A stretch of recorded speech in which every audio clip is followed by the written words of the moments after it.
Now, back in 2013, we saw the New York SAFE Act. Now, this was supposed to reduce gun violence in the state, but it just came out with some very interesting and pretty nonsensical measures, such as they wanted to change the buttstock on certain types of rifles. So instead of having a traditional buttstock or a pistol grip, you had to get the New York SAFE Act approved grip that allows you to still fire the gun, which was completely ridiculous and did not save any lives. And now more to this, we see revolt. Millions of New York gun owners refuse to register their firearms.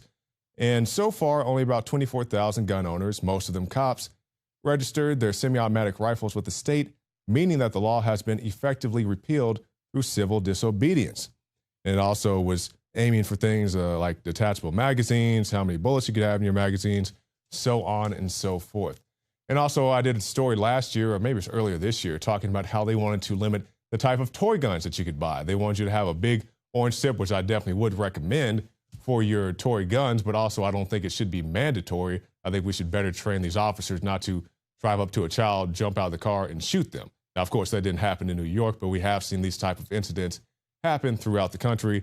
So hopefully we can get some good sense going on in New York. But with Governor Cuomo, he said, you know, if you come to the state of New York, you need to believe what I believe. Now, he tried to say that is what the state believed, but he said if you're pro-gun, if you're anti-this, if you're such and such that, you don't belong in the state of New York. We don't want you here. No, he doesn't want you there in his state because he wants to be with Bloomberg and these other control freaks who want to tell you what type of gun you can have, whether you can have aspirins and large sodas. Meanwhile, they have large bodyguards and throw these lavish parties where they do whatever the hell they want.